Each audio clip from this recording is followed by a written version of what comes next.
आज मी तयार केलेला आहे सुक्खं टमाटर। सुक्खं टमाटर हे तुम्ही चपाती सोबत, ज्वारीच्या भाकरी सोबत, वरण भातासोबत सुद्धा खाऊ शकता। याची रेसिपी पूर्ण बघा। व्हिडिओ आवडला तर नक्की लाईक शेअर करा, चॅनलवर सबस्क्राइब जरूर करा। नमस्कार, छाया किचन मध्ये मी छाया तुमच्या सगळ्यांचं स्वागत करते।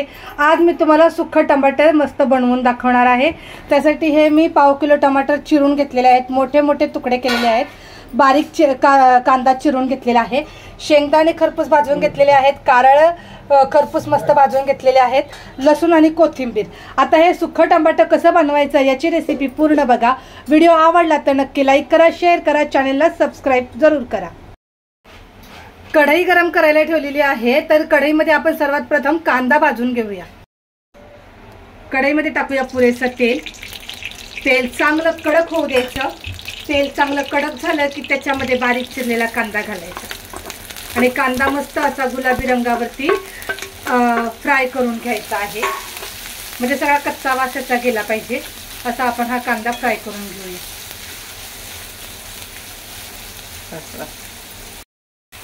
कांदा चांगला हलका गुलाबी रंगावर फ्राय होतोय तोपर्यंत शेंगदाण्याचं कूट आणि कारळ्याचं कूट मी तयार करून घेते आणि लसूण उकळामध्ये ठेचून घेणार आहे। कांदा बघा हलका गुलाबी रंगावरती मस्त फ्राय झालेला आहे। इथे शेंगदाण्याचं कूट तयार करून घेतलेलं आहे, कारळ्याचं कूट तयार करून घेतलेलं आहे, लसूण उकळामध्ये ठेचून घेतलेला आहे। हे गावाकडची लाल मिरची पावडर आहे, हळद आहे आणि गरम मसाला आहे। तर आता कांदा मस्त फ्राय झालेला आहे, याच्यामध्ये आपण मसाले घालूया। कांदा मस्त फ्राय झालेला आहे। हे लाल मिरची पावडर गावाकडची, गरम मसाला आणि हळद हे टाकून आपण कांद्यामध्ये मस्त फ्राय करायचा आहे। आणि ह्याच्यामध्येच आपल्याला थोडा हा मसाला फ्राय झाला की बघा थोडंसं हलकंसं तेल सुटू द्यायचं आणि मग ह्याच्यामध्ये घालायचं आपल्याला लसूण ठेचलेला, कच्चाच लसूण घालायचा आहे। कारण जेव्हा आपण सुक्खं टमाटर खाणार तेव्हा कच्चा लसूण खूप छान लागतो चवीला आणि हा लसूण गावाकडचा आहे त्याच्यामुळे चव खूप मस्त येणार आहे सुक्क्या टमाट्याला। तर बघा हा मसाला छान फ्राय झालेला आहे।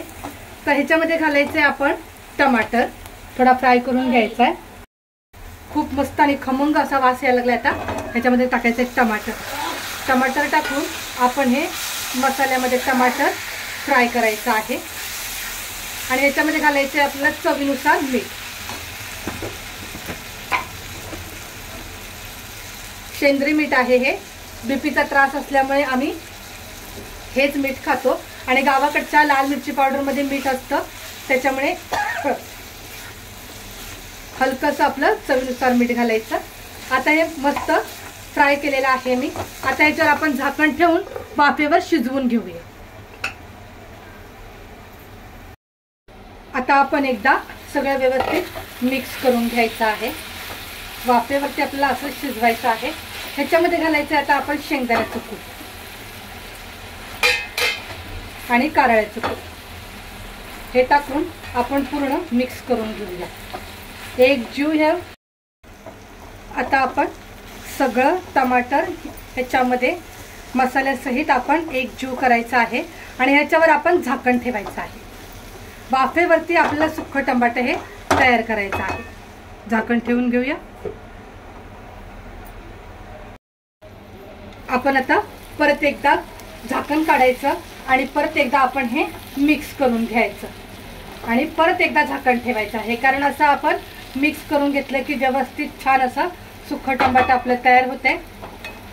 परत आपण 5 मिनिटं 2 मिनिटं झाकण ठेवूया। आता आपण बघूया, मिक्स करून घेऊया। मस्त हे सुक्खं टमाटर तयार झालेलं आहे। आता याच्यामध्ये घालायची आपण कच्ची कोथिंबीर, खूप छान लागते कच्ची कोथिंबीर।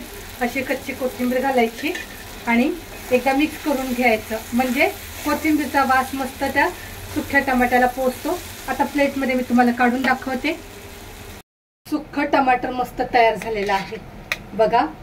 गरम चपाती बरोबर, ज्वारीच्या भाकरी बरोबर, डाळ भाताबरोबर तुम्ही हे सुक्खं टमाटर मस्त खाऊ शकता। ते सुक्खं टमाटर याची मी रेसिपी तयार केलेली आहे। ही रेसिपी तुम्हाला कशी वाटली मला कमेंट बॉक्समध्ये नक्की सांगा। चॅनलवर नवीन असाल तर सबस्क्राइब करायला अजिबात विसरू नका। जय हिंद, जय महाराष्ट्र।